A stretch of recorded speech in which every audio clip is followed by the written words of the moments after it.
ಸ್ನೇಹಿತರೆ ನಮಸ್ಕಾರ. ನಾನು ರವೀಂದ್ರ ಜೋಶಿ. 20ನೇ ತಾರೀಕು ದಿಲ್ಲಿಯಲ್ಲಿ ನಡೆದಂಥ ಜಂತರ್ ಮಂತರ್ ಪ್ರತಿಭಟನೆಯ ಕುರಿತಾಗಿ ಇವತ್ತು ಮಂಗಳವಾರ ದಿವಸ ಆಗಸ್ಟ್ 18ನೇ ತಾರೀಕು ಸುಪ್ರೀಂ ಕೋರ್ಟ್ನಲ್ಲಿ ವಿಚಾರಣೆ ನಡೀತಾ ಇತ್ತು. ಪೊಲೀಸರು ಅನಗತ್ಯವಾಗಿ ದೌರ್ಜನ್ಯ ಮಾಡಿದ್ದಾರೆ, ಬಲವಂತದ ಕ್ರಮಗಳನ್ನು ಅನುಸರಿಸಿದ್ದಾರೆ ಅನ್ನುವಂಥ ಪ್ರಕರಣ. ನಿಮ್ಗೆ ಈಗಾಗಲೇ ಗೊತ್ತು ಅದು ಏನು ನಡೆದಿದೆ ಅವತ್ತು ಅಂತ. ಸುಮಾರು 30-40 ಸಾವಿರ ಜನ ಸಂಸತ್ತಿನ ಮೇಲೆ ಏಕಕಾಲಕ್ಕೆ ದಾಳಿ ಮಾಡುವಂಥ ದುಸ್ಸಾಹಸಕ್ಕೆ ಕೈ ಹಾಕಿದರು, ಬ್ಯಾರಿಕೇಡನ್ನು ಮುರಿದು ಹಾಕಿದರು. ಅನಿವಾರ್ಯವಾಗಿ ಪೊಲೀಸರು ಮತ್ತು RAFನವರು ಭದ್ರತಾ ಸಿಬ್ಬಂದಿಯವ್ರನ್ನ ತಡೆಯಬೇಕಾದ ಅನಿವಾರ್ಯತೆ ಬಂತು. ಆ ಸಂದರ್ಭದಲ್ಲಿ ಕೋರ್ಟಿಗೆ ಹೋಗ್ತಾರೆ. ಪ್ರತಿಭಟನೆ ಮಾಡಿ ಕಾನೂನನ್ನು ಮುರಿದಂಥ ಜನ ಸುಪ್ರೀಂ ಕೋರ್ಟಿನ ಮೊರೆ ಹೋಗ್ತಾರೆ. ಸುಪ್ರೀಂ ಕೋರ್ಟ್ನ ಆನರಬಲ್ ಚೀಫ್ ಜಸ್ಟಿಸ್ ಅವರ ಬೆಂಚ್ಗೆ ಈ ಪ್ರಕರಣ ಬರುತ್ತೆ. ಆನರಬಲ್ ಚೀಫ್ ಜಸ್ಟಿಸ್ ಆದಂಥ ಜಸ್ಟಿಸ್ ಸೂರ್ಯಕಾಂತ್ ಅವರು ಇರ್ತಾರೆ, ಜಸ್ಟಿಸ್ ಜಾಯಮಾಲ್ಯ ಬಾಗ್ಚಿ ಇರ್ತಾರೆ, ಮೇಡಮ್ ಇರ್ತಾರೆ, ವಿ ಮೋಹನ್ ಅವರು 3 ಜನ ಇದ್ದಂಥ ಬೆಂಚ್ನಲ್ಲಿ ಇವತ್ತು ನಡೆದಂಥ ವಿಚಾರಣೆಯಲ್ಲಿ ಸುಪ್ರೀಂ ಕೋರ್ಟ್ ಒಂದು ತೀರ್ಮಾನ ತೆಗೆದುಕೊಳ್ತು. ಏನಪ್ಪ ಅಂದರೆ, ಒಂದು ಹೈ ಪವರ್ಡ್ ಜುಡಿಷಿಯಲ್ ಕಮಿಟಿಯನ್ನು ಮಾಡಿ ಉನ್ನತಾಧಿಕಾರದ ಸಮಿತಿ, ಸತ್ಯಾಸತ್ಯತೆಯನ್ನು ತಿಳಿಯಲಿಕ್ಕೆ ತನಿಖೆ ಮಾಡಲಿಕ್ಕೆ ಉನ್ನತಾಧಿಕಾರದ ಸಮಿತಿ, ಹೈ ಪವರ್ಡ್ ಕಮಿಟಿ. ಅದರಲ್ಲಿ ಒಬ್ಬ ಸುಪ್ರೀಂ ಕೋರ್ಟಿನ ವಿಶ್ರಾಂತ ನ್ಯಾಯಾಧೀಶರು, ರಿಟೈರ್ಡ್ ಜಡ್ಜು, ಒಬ್ಬ ಚೀಫ್ ಜಸ್ಟಿಸ್ ಆಫ್ ಹೈಕೋರ್ಟಿನ ಮುಖ್ಯ ನ್ಯಾಯಾಧೀಶರು ನಿವೃತ್ತರಾದವರು, ಮತ್ತು ಒಬ್ಬ ರಿಟೈರ್ಡ್ DGP, 3 ಜನರು ಇರುವಂಥ ಒಂದು ಕಮಿಟಿಯನ್ನು ಮಾಡಿ ಅವತ್ತು ಏನೇನು ವಿದ್ಯಮಾನಗಳು ನಡೆದು ಅದರ ಕುರಿತು ಸಂಪೂರ್ಣವಾಗಿ ತನಿಖೆ ನಡೆಸಲಿಕ್ಕೆ ಸ್ವತಃ ಸುಪ್ರೀಂ ಕೋರ್ಟೇ ಒಂದು ಈ ರೀತಿಯಾದಂಥ ಹೈ ಪವರ್ಡ್ ಕಮಿಟಿಯನ್ನು ಮಾಡುತ್ತದೆ.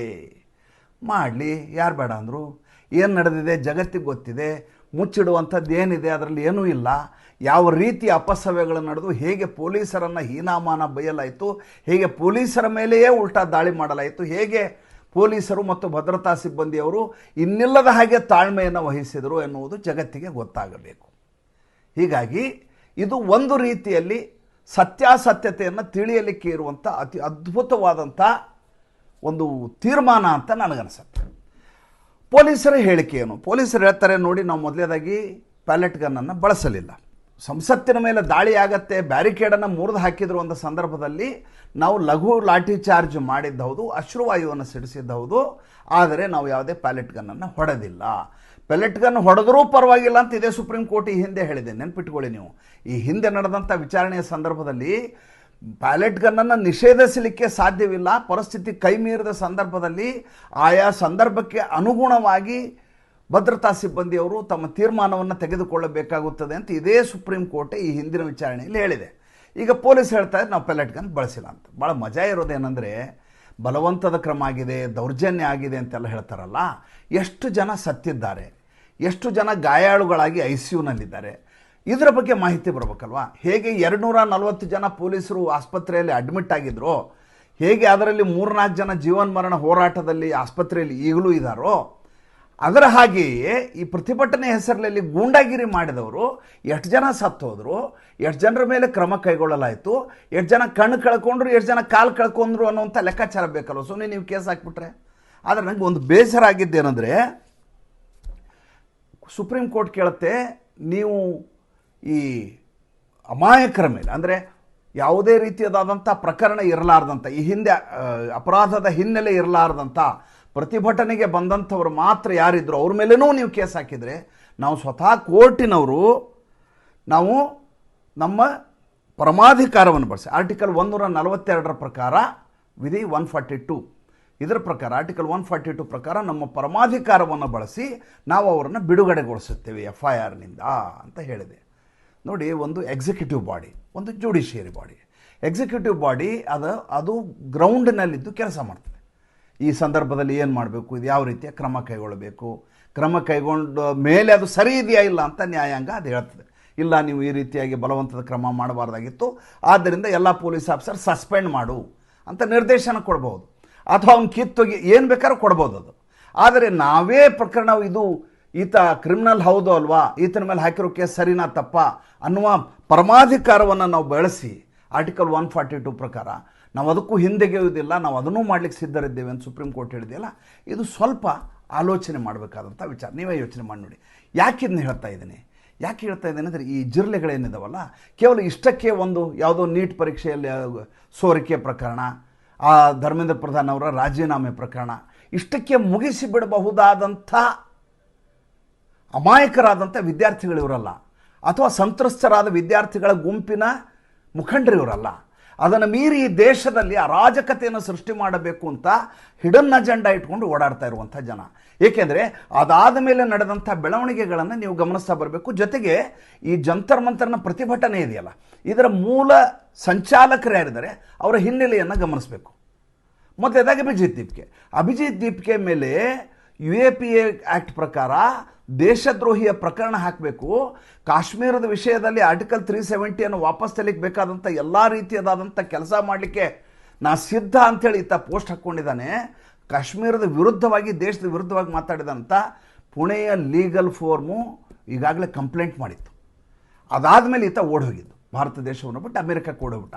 ಯಾವಾಗ ಈ ರೀತಿಯದಾದಂಥದ್ದು ಬಂತು ತಕ್ಷಣ ಇಲ್ಲಿಂದ ಎಸ್ಕೇಪ್ ಆಗಿಬಿಟ್ಟ. ಅವನು ಹಿನ್ನೆಲೆಯನ್ನು ನೋಡಬೇಕು. ಎರಡನೇದು RTI ಆ್ಯಕ್ಟಿವಿಸ್ಟ್ ಅಂತ ಹೇಳ್ತಾನೆ ಇನ್ನೊಬ್ಬ. ಆತ ಹೇಳೋದೇನು, ಆತ 10 ಲಕ್ಷ ರೂಪಾಯಿ ಬಂಗ್ಲೆನಲ್ಲಿ ವಾಸಿಸ್ತಾನೆ, ಈತನಿಗೆ ಯಾವುದೇ ಉದ್ಯೋಗ ಇಲ್ಲ, ಈತ ಕೇವಲ RTI ಆ್ಯಕ್ಟಿವಿಸ್ಟು, ಫ್ರೀಲಾನ್ಸ್ ಜರ್ನಲಿಸ್ಟು ಅಂತ ಹೇಳ್ಕೊತಾನೆ, ಅಂಕಣಕಾರ, ಲೇಖನ ಬರಿತೀನಿ ಅಂತ. ಈತನಿಗೆ ವಿದೇಶಿ ಫಂಡ್ ಬರ್ತಾ ಇದೆ, ಅವನ ಹಿನ್ನೆಲೆ. ಇನ್ನೊಬ್ಬ ಆಮ್ ಆದ್ಮಿ ಪಾರ್ಟಿಯ ಸ್ಪೋಕ್ಸ್ ಪರ್ಸನ್ ಇದ್ದಾನೆ. ಹೀಗೆ ಇವರ ಗುಂಪಿದೆಯಲ್ಲ, ಈ ಗುಂಪಿನ ಹಿನ್ನೆಲೆಯೇ ಭಾಳ ಅತ್ಯಂತ ವಿಲಕ್ಷಣವಾದದ್ದು, ವಿಕ್ಷಿಪ್ತವಾಗಿದ್ದು ಮತ್ತು ದೇಶದ್ರೋಹದ ಹಿನ್ನೆಲೆ ಇರುವಂಥ ಜನ ಇದ್ದಾರೆ ಇದರಲ್ಲಿ. ಇವರು ಮಾಡಿದಂಥ ಹೋರಾಟವನ್ನು ನಾವು ಕೇವಲ ಮಕ್ಕಳಿಗೆ ಅನ್ಯಾಯ ಆಗತ್ತೆ, ಅಮಾಯಕರಿಗೆ ತೊಂದರೆ ಆಗತ್ತೆ, ಮೊದಲನೇ ಬಾರಿ ಪ್ರತಿಭಟನೆ ಬಂದವರು ಕೂಡ ಇದರಿಂದ ತೊಂದರೆ. ಈ ಮೊದಲನೇ ಬಾರಿಗೆ ಒಬ್ಬ ಪ್ರತಿಭಟನೆ ಬರ್ತಾನೆ, ಬಂದವನು ಪೊಲೀಸರನ್ನ ಇನ್ಸಲ್ಟ್ ಮಾಡ್ತಾನೆ, ಪೊಲೀಸರು ಹೋಗಿ ಗಲ್ಲಕ್ಕೆ ಹೊಡಿತಾನೆ, ಹೋಗಿ ಲಾಠಿ ಕಿತ್ಕೋತಾನೆ. ಮೊದಲೇ ಸಲ ಬಂದಿರೋದು ಅವನು 18 ವರ್ಷದ ಹುಡುಗ, ಗಲ್ಲಕ್ಕೆ ಹಿಂಗೆ ಹೋಗಿ ಚಿಮುಟ್ತಾನಪ್ಪ, ಹೋಗಿ ಲಾಠಿ ಕಿತ್ಕೋತಾನೆ, ಅಂತ ಡ್ಯಾನ್ಸ್ ಮಾಡ್ತಾನೆ ಅವನಿಗೆ. ಹಿಂಗೆ ಮಾಡಿದವ್ರನ್ನ ನೀವು ಸುಮ್ಮನೆ ಬಿಡ್ತೀರಾ? ಇದು ಯೋಚನೆ ಮಾಡಬೇಕಾದ ವಿಚಾರ ಅಲ್ವಾ? ಕ್ರಿಮಿನಲ್ ಹಿನ್ನೆಲೆ ಇರೋವ್ರನ್ನ ಬಿಡಬೇಡಿ. 2873 ಜನ ಕ್ರಿಮಿನಲ್ ಹಿನ್ನೆಲೆ, ಕೊಲೆಗಡುಕರು, ರೇಪಿಸ್ಟ್ಗಳು, ಅವ್ರನ್ನ ಬಿಡಬೇಡಿ. ಆದರೆ ಮೊದಲನೇ ಬಾರಿ ಪ್ರತಿಭಟನೆ ಮಾಡೋವ್ರನ್ನ ಬಿಡಲಿಕ್ಕೆ ನಮ್ಮ ಹತ್ರ ಇದರ ಪರಮಾಧಿಕಾರ ಇದೆ, ಅದನ್ನು ನಾವು ಬಳಸಬೇಕಾಗತ್ತೆ ಅಂತ ಚೀಫ್ ಜಸ್ಟಿಸ್ ಹೇಳಿ. ಮೊದಲನೇದಾಗಿ ಚೀಫ್ ಜಸ್ಟಿಸ್ ಅವರು ಕಾಕ್ರೋಚ್ ಅನ್ನುವಂಥ ಶಬ್ದವನ್ನು ಬಳಸಿಕೊಂಡು ಇವತ್ತು ಮಾಡ್ತಾ ಇದ್ದಂಥ ಹೋರಾಟ ಇದು. ಇವತ್ತಿಗೂ ಅದು ದೊಡ್ಡ ತಲೆನೋವಾಗಿ ಪರಿಗಣಿಸಿದ್ದೇ ಅಲ್ಲಿಂದ. ಅದಾದಮೇಲೆ ಅದೇ ಚೀಫ್ ಜಸ್ಟಿಸು ಯಾರು ಇದನ್ನು ಉಲ್ಲೇಖ ಮಾಡಿದರು, ಯಾರು ಇದನ್ನು ಟಿಪ್ಪಣಿ ಮಾಡಿದರು, ಯಾರು ಇದನ್ನು ಅಬ್ಸರ್ವೇಷನಲ್ಲಿ ಹೇಳಿದ್ರು, ಅವರೇ ಈಗ ರಕ್ಷಣೆಗೆ ನಿಲ್ಲುವ ರೀತಿಯಲ್ಲಿ ಈ ರೀತಿಯದಾದಂಥ ಹೇಳಿಕೆಗಳು ಬಂದರೆ ಎಷ್ಟರ ಮಟ್ಟಿಗೆ ಇದು ಈ ನಮ್ಮಲ್ಲಿರುವಂಥ ಎಕ್ಸಿಕ್ಯೂಟಿವ್ ಪವರ್ಸನ್ನು ಬಳಸುವಂಥ ಗೃಹ ಇಲಾಖೆ ಇರಬಹುದು, ಸರ್ಕಾರ ಇರಬಹುದು, ಅವರೆಲ್ಲ ಹೇಗೆ ನಿಭಾಯಿಸೋದು? ನಾಳೆ ನೀವು ಲಾಠಿ ಚಾರ್ಜ್ ಮಾಡಬೇಡಿ ಅಂತ ನ್ಯಾಯಾಂಗ ಹೇಳಿಬಿಟ್ರೆ ಒಂದು ಕಡೆ ಇನ್ನಿಲ್ಲದ ಹಾಗೆ ಉದ್ವಿಗ್ನಗೊಳ್ಳುವಂಥ ವಾತಾವರಣವನ್ನು ಕೈ ಮುಗಿದು ನಮಸ್ಕಾರ ಮಾಡಿ ದಯವಿಟ್ಟು ನಿಲ್ಲಿಸಿ ಅಂತ ಹೇಳಿದ್ರೆ ಯಾರಾದರೂ ನಿಲ್ಲಿಸೋರಿದ್ದಾರನ್ರಿ? ಒಬ್ಬ ಕೊಳೆಗಾರಕ್ಕೆ ಬರ್ತಾನೆ, ಒಬ್ಬ ದರೋಡೆಕೋರ ಪೊಲೀಸ್ ಸ್ಟೇಷನ್ಗೆ ಬರ್ತಾನೆ, ಅವನಿಗೆ 4 ಬೀಳದು ಹೋದರೆ ಆತ ಭಯ ಬಿಡೋದಿಲ್ಲ. ಕಾಯ್ದೆ ಏನು ಹೇಳುತ್ತೆ, ಆತನ ಹೊಡಿಬೇಡ ಅಂತ ಹೇಳ್ತದೆ. ಆತನಿಗೆ ಬಿರಿಯಾನಿ ಕೊಟ್ಟು ಹೇಳಪ್ಪ ನೀನು ಅಂದ್ರೆ ಆತ ಒಪ್ಕೋತಾನ? ಆತನಿಗೆ 3rd ಡಿಗ್ರಿ ಆದಮೇಲೆ ಬಾಯಿ ಬಿಡೋದು ಅವನು. ಇದನ್ನು ಅರ್ಥ ಮಾಡ್ಕೊಳ್ಬೇಕಾದಂಥ ಸಂದರ್ಭ ಇದು, ವಿವೇಚನೆ ಮಾಡಬೇಕಾದಂಥ ವಿಚಾರ. ಯಾಕಿಂದು ಹೇಳಿದೆ? ಯಾಕೆಂದರೆ ರಾಜಸ್ಥಾನದಲ್ಲಿ ಈತ ರಾಂಕ ಮಾಡಿದಂಥ ಕೆಲಸವನ್ನು ನಿಮ್ಗೆ ಹೇಳಬೇಕು. ಆಶುತೋಷ್ ರಾಂಕ ಈತ ಎಲ್ಲಿ ಭಾರತೀಯ ಜನತಾ ಪಾರ್ಟಿಯ ಸರ್ಕಾರ ಇದೆಯೋ ಅಲ್ಲೇ ಇವರೆಲ್ಲ ಹೋಗೋದು. ಈತ ರಾಜಸ್ಥಾನ ಹೋಗ್ತಾನೆ. ರಾಜಸ್ಥಾನದಲ್ಲಿ ಜೈಪುರ, ಕೋಟಾ, ಅಜ್ಮೇರ್, ಜೋಧ್ಪುರ್, ಭರತ್ಪುರ್, ಆಮೇಲೆ ಉದಯ್ಪುರ್, ಆಮೇಲೆ ಹನುಮಾನ್ಗಢ್, ಇಲ್ಲೆಲ್ಲ ಈತನ ಪ್ರವಾಸ. ಏನು ಮಾಡ್ತಾನಂತೆ ಈತ? ಸ್ಕೂಲ್ ಠೀಕ್ ಕರೋ ಆಂದೋಲನ. ಈತನ ಹಿಂದೆ ಒಂದು 15-20 ಜನ ಗುಂಡಗಳು ಹೋಗ್ತಾರೆ, ಹೋಗಿ ಶಾಲೆ ಒಳಗಡೆ ಹೋಗ್ತಾರೆ. ಶಾಲೆ ಒಳಗೆ ಎದುರುಗಡೆ ಬರ್ತಾನೊಬ್ಬ. ಬಂದ ತಕ್ಷಣ ಅವ್ನು ಕೇಳ್ತಾನೆ, ಯಾರಪ್ಪ ನೀನು ಅಂತಾನೆ. ನಾ ಸ್ಕೂಲ್ ಟೀಚರು, ನಿನ್ನ ಸರ್ಟಿಫಿಕೇಟ್ ತೋರಿಸು, ನಿನಗೆ ID ಕಾರ್ಡ್ ಎಲ್ಲಿದೆ ತೋರಿಸು, ಏನು ಓದಿದೆಯಾ ಹೇಳು, ನಿನ್ನ ಮಾರ್ಕ್ಸ್ ಕಾರ್ಡ್ ಏನಿದೆ ಹೇಳು, 2 ಒಂದಲೇ 2 ಎಷ್ಟು ಹೇಳು, 2 ಎಂಟ್ಲೆ ಎಷ್ಟು ಹೇಳು ಅಂತ ಶುರು ಮಾಡ್ತಾನೆ. ಇದನ್ನು ಮಾಡಬಹುದಾ? ಶಾಲೆಯಲ್ಲಿ ಎಲ್ರಿ ನಿಮ್ದು ಎಲ್ಲಿದೆ ರೀ, ಟಾಯ್ಲೆಟ್ ಎಲ್ಲಿದೆ ರೀ, ಸ್ಕೂಲ್ಗೆ ತೋರಿಸ್ರಿ ಅಂತಾನೆ. ಗ್ರೌಂಡ್ ಎಲ್ಲಿದೆ ತೋರಿಸ್ರಿ. ಎಷ್ಟು ಜನ 1ನೇ ಕ್ಲಾಸಿಂದ SLC ಅಲ್ವಾ, ಇಲ್ಲಿ ಎಷ್ಟು ಜನ ಟೀಚರ್ಸ್ ಇದ್ದಾರೆ ರೀ ಹೇಳ್ರಿ, ಮುಖ್ಯೋಪಾಧ್ಯಾಯ ಎಲ್ಲಿದ್ದಾರೆ, ಟೈಮ್ ಎಷ್ಟಾಯಿತು, 10:15, ಇನ್ನೂ ಯಾಕೆ ಬಂದಿಲ್ಲ ಅಂತ ಇವರು ಪ್ರಶ್ನೆ ಮಾಡ್ತಾರೆ. ಹಾಗಾದರೆ ಈ ದೇಶದಲ್ಲಿ ಯಾರು ಬೇಕಾದ್ರೂ ಗುಂಪು ಕಟ್ಟಿಕೊಂಡು ಎಲ್ಲಿ ಬೇಕಾದರೂ ಹೋಗ್ಬೋದಾ? ನೀವು ಅದಕ್ಕೆ ಸಾರ್ವಜನಿಕ ಜಾಗ ಅಂತೀರಿ. ಸಾರ್ವಜನಿಕ ಜಾಗ ಹೌದು, ಖಾಸಗಿ ಶಾಲೆ ಇರಬಹುದು ಅಥವಾ ಸರ್ಕಾರಿ ಶಾಲೆ ಇರ್ಬೋದು. ಸಾರ್ವಜನಿಕವಾಗಿ ಮಕ್ಕಳು ಶಾಲೆಗೆ ಹೋಗುವಂಥ ಜಾಗ, ಅದಕ್ಕೆ ಅದರಂಥ ಶಿಷ್ಟಾಚಾರ ಇರುತ್ತೆ. ಅಲ್ಲೊಬ್ಬರು ಮುಖ್ಯೋಪಾಧ್ಯಾಯರು ಇರ್ತಾರೆ ಅಥವಾ ಆಡಳಿತ ಮಂಡಳಿ ಇರುತ್ತೆ. ಅವರ ಅನುಮತಿಯನ್ನು ಪಡೆದು ಹೋಗಬೇಕು. ಈಗ ನನ್ನ ಮಕ್ಕಳು ಶಾಲೆಯಲ್ಲಿ ಕಲಿತಾರೆ, ಶಾಲೆಯಲ್ಲಿ ಕಲಿತಾರೆ ನನ್ನ ಮಕ್ಕಳು ಹೊತ್ತು ಒಳಗಡೆ ಹೋಗಿ ಏನ್ರಿ ನಿಮ್ಮ ಟಾಯ್ಲೆಟ್ ಕ್ಲೀನ್ ಇಲ್ಲ ಅಂತ ನಾವು ಹೋಗಿ ಕೇಳೋಕ್ಕಾಗತ್ತಾ? ಆಡಳಿತ ಮಂಡಳಿಗೆ ಕಂಪ್ಲೇಂಟ್ ಮಾಡ್ತೀವಿ ಅಥವಾ BEOಗೆ ಹೇಳ್ತೀವಿ, ಬ್ಲಾಕ್ ಎಜುಕೇಷನ್ ಆಫೀಸರ್ ಅಂತ ಇರ್ತಾನೆ, ಶಾಲೆಯ ಮೂಲಭೂತ ಸುಧಾರಣೆಗಳ ಬಗ್ಗೆ ಗಮನ ಹರಿಸಿ ಸರ್, ನೀವು ಇನ್ಸ್ಪೆಕ್ಷನ್ ಹೋಗ್ತಾ ಇದ್ರಿ, ಏನು ಮಾಡ್ತಾ ಇದ್ರಿ, ಪಾಠ ಮಾಡಲ್ಲ ಅವ್ರಿಗೆ ಮಲ್ಕೊಂಡಿರ್ತಾರೆ ಅಂತ ಪ್ರಶ್ನೆ ಮಾಡಬೇಕು. ಅಥವಾ ಮಾಹಿತಿ ಹಕ್ಕಿಗೆ ಅಪ್ಲಿಕೇಶನ್ ಹಾಕಬೇಕು, ಅಥವಾ ಅಭಿಯಾನ ಮಾಡಿ ಸರ್ಕಾರದ ಮೇಲೆ ಒತ್ತಡ ತರಬೇಕು. ಯಾವುದೇ ಶಾಲೆಯ ಒಳಗೆ ನೀವು ಟ್ರೆಸ್ ಪಾಸ್ ಮಾಡೋದಾದರೆ ಹಂಗೆ ಮಾಡ್ಲಿಕ್ಕೆ ಸಾಧ್ಯನಾ? ಹಾಗೆ ಇಡೀ ದೇಶಾದ್ಯಂತ ಇವ್ರಿಗೆ ಮಾಡೋರಂತೆ ಇದೇ ರೀತಿ ಪಶ್ಚಿಮ ಬಂಗಾಳದಲ್ಲಿ ಒಬ್ಬ ಹುಡುಗಿ ಕ್ಯಾಮ್ರಾ ಹಿಡ್ಕೊಂಡು ಹೋಗ್ತಾನೆ ಎಲ್ಲ ಕಡೆ. ಯಾವುದೋ ಹುಡುಗಿ ಟಾಯ್ಲೆಟ್ ಹೋಗ್ತಾ ಇರ್ತಾಳ್ರಿ, ಅವ್ರ ಹೆಣ್ಮಕ್ಳಿಗೆ ಅವ್ರದ್ದೇ ಆದ ಸಮಸ್ಯೆ ಇರ್ತವೆ, ಈತ ಕ್ಯಾಮ್ರಾ ಹಿಡ್ಕೊಂಡು ಎಲ್ಲ ಕಡೆ ಹೋಗೋದು.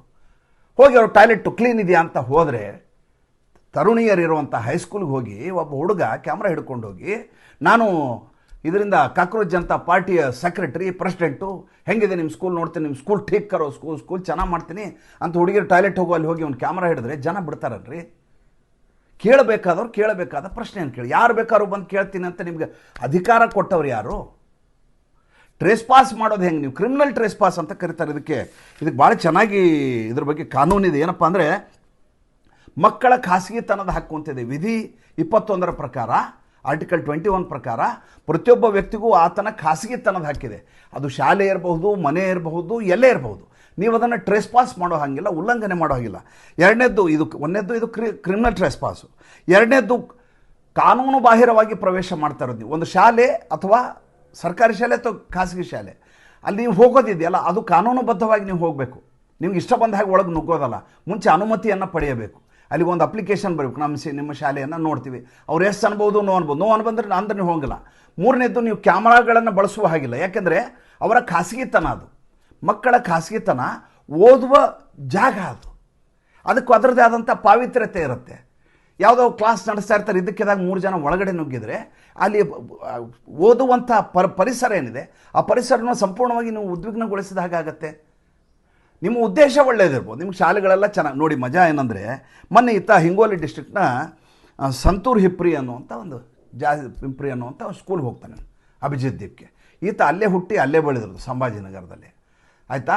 ಹುಟ್ಟಿ ಬೆಳೆದದ್ದಲ್ಲೇ, ಅಲ್ಲಿ ಸ್ಕೂಲ್ಗೆ ಹೋಗಿರೋದು. ಇವನೇನು ಕಾನ್ವೆಂಟಿಗೆ ಹೋಗಿ ಓದ್ದವನಲ್ಲ, ಏನಲ್ಲ. ಸ್ಕೂಲ್ನಲ್ಲಿ ಟಾಯ್ಲೆಟ್ ಇದೆಯೋ ಇಲ್ಲೋ ಅಂತ ಈತನಿಗೆಲ್ಲ ಗೊತ್ತಿದೆ. ಆಗಸ್ಟ್ 15ನೇ ತಾರೀಕು ಸ್ಕೂಲ್ ಒಳಗಡೆ ನುಗ್ತಾನೆ ಜನರಿಗೆ ಕರ್ಕೊಂಡೋಗಿ. ಸ್ಕೂಲ್ ಅವ್ರು ಯಾಕೆ ಸುಮ್ಮನೆ ಇರ್ತಾರೆ ಹಿಂಗೆ ಮಾಡಿದರೆ? ಅದಕ್ಕೆ ಮೊನ್ನೆ ಯಾವಾಗ ಈ ರೀತಿ ಅಶುತೋಷ್ ರಂಕ ಓಡಾಡ್ಲಿಕ್ಕೆ ಶುರು ಮಾಡ್ದ, ರಾಜಸ್ಥಾನದ ಸರ್ಕಾರ ಒಂದು ಆದೇಶವನ್ನು ಹೊರಡಿಸ್ತು. ಇನ್ನು ಮೇಲೆ ಯಾರೇ ಗುಂಪು ಕಟ್ಟಿಕೊಂಡು ಶಾಲೆ ಒಳಗೆ ಬರುವುದನ್ನು ನಿಷೇಧಿಸಲಾಗಿದೆ. ಯಾವುದೇ ಶಾಲೆ ಒಳಗಡೆ ಬರಬೇಕು ಅಂದರೆ ಮುಂಚೆ ಪ್ರವೇಶಕ್ಕೆ ಅನುಮತಿಯನ್ನು ಪಡೆದಿರಬೇಕು ಅಂತ ಸ್ಪಷ್ಟವಾದಂಥ ಆದೇಶವನ್ನು ಬಿಡುಗಡೆ ಮಾಡಿದೆ. ಹಂಗೆ ಆದೇಶ ಬಿಡುಗಡೆ ಮಾಡಿದ ಕೂಡಲೇ ಇವ್ರು ಗಲಾಟೆ ಶುರು, ಪ್ರೆಸ್ ಮೀಟ್ ಮಾಡೋದು ಮಾಡಿ, ಸರ್ಕಾರ ಹೆದರಿದೆ ನೋಡಿ, ಇವರ ಎಲ್ಲ ರೀತಿಯಾದಂಥ ಕಳಪೆ ಕೆಲಸಗಳನ್ನು ಇವರು ಸುಧಾರಣೆ ಮಾಡದೇ ಇರೋದನ್ನು ನಾವೆಲ್ಲ ಎತ್ತಿ ತೋರಿಸ್ತಾ ಇದ್ದೀವಿ, ಅದಕ್ಕೆ ಸರ್ಕಾರ ಹೆದರಿದೆ, ನರೇಂದ್ರ ಮೋದಿ ಹೆದರಿದ್ದಾರೆ. ಇವರು ಮಾಡೋದು ಯಾವುದೋ ಒಂದು ಸಣ್ಣ ಶಾಲೆಯಲ್ಲಿ ನರೇಂದ್ರ ಮೋದಿ ಹೆದರಿದ್ದಾರೆ ಅಂತ ಇವರು ಭಾಷಣ ಶುರು ಮಾಡಿ. ಇದು ಕಳೆದ 4-5 ದಿವಸದಿಂದ 15ನೇ ತಾರೀಕಿನಿಂದ ಶುರುವಾಗಿರುವಂಥ ಹೊಸ ಬೆಳವಣಿಗೆ.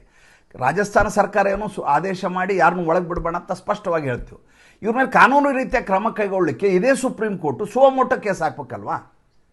ಯಾವ ಸುಪ್ರೀಂ ಕೋರ್ಟು ಅಮಾಯಕ ವಿದ್ಯಾರ್ಥಿಗಳ ಬಗ್ಗೆ ಕಳಕಳಿಯನ್ನು ತೋರಿಸುತ್ತೋ, ಅವರಿಗಾಗುವಂಥ ಅನ್ಯಾಯದ ಬಗ್ಗೆ ಕಳವಳವನ್ನು ವ್ಯಕ್ತಪಡಿಸುತ್ತೋ, ಕಾಳಜಿಯನ್ನು ತೋರಿಸ್ತಾ ಇದೆಯೋ, ಅದೇ ಸುಪ್ರೀಂ ಕೋರ್ಟು ಈ ರೀತಿ ಅದೇ ಗುಂಪು ಒಳಗಡೆ ಈ ರೀತಿ ಬಲವಂತದ ಕ್ರಮ ಮಾಡಿ ಟ್ರೇಸ್ ಪಾಸ್ ಮಾಡೋದನ್ನು, ಪೋಕ್ಸೋ ಆ್ಯಕ್ಟು ಬರುತ್ತೆ, ಜುವೆನೈಲ್ ಆ್ಯಕ್ಟ್ ಬರುತ್ತೆ. ಇದಕ್ಕೆ ಮೊದಲೇದಾಗಿ ಇವ್ರ ಮೇಲೆ ಪೋಕ್ಸೋ ಆ್ಯಕ್ಟ್ ಬರುತ್ತೆ. ಯಾಕೆಂದರೆ ಇವರು ಖಾಸಗಿತನದ ವಿಡಿಯೋವನ್ನು ಮಾಡಿರ್ತಾರೆ, ಅವ್ರ ಮೇಲೆ ಫೋಟೋ ತಗೊಳ್ಳಿಕ್ಕೆ ಹೋಗ್ತಾರೆ, ಅವ್ರು ಮಾತಾಡಿಸ್ತಾರೆ, ಇದು ಪ್ರದರ್ಶಿಸುವಾಗಿಲ್ಲ. ಎರಡನೇ ಜುವೆನೈಲ್ ಜಸ್ಟಿಸ್ ಆ್ಯಕ್ಟ್ ಅಂತದೆ, JJ ಆ್ಯಕ್ಟ್ ಅಂತ, ಅದು ಇವ್ರ ಮೇಲೆ ಬೀಳುತ್ತೆ. ಇದೆಲ್ಲವನ್ನು ಹಾಕಿ ಇವ್ರು ತೊಗೊಂಡೋಗಿ ಜೈಲಿಗೆ ಹಾಕುವವರೆಗೂ ನಮಗಂತೂ ನೆಮ್ಮದಿ ಇಲ್ಲ. ಪ್ರತಿ ದಿವಸ ಇದನ್ನೇ ಮಾತಾಡಬೇಕಾಗತ್ತೆ. ಮತ್ತು ಮುಂದಿನ ಸಂಚಿಕೆಯಲ್ಲಿ ಹೊಸ ವಿಷಯದೊಂದಿಗೆ ಬರ್ತೀನಿ. ಸಂಚಿಕೆ ಇಷ್ಟ ಆದರೆ ಲೈಕ್ ಮಾಡಿ, ಫಾಲೋ ಮಾಡಿ, ಶೇರ್ ಮಾಡಿ. ನಮ್ಮ ಮುಕ್ತ ಪತ್ರಿಕೋದ್ಯಮಕ್ಕೆ ದಯವಿಟ್ಟು ಆರ್ಥಿಕವಾಗಿ ಬೆಂಗಾವಲಾಗಿ ನಮಸ್ಕಾರ.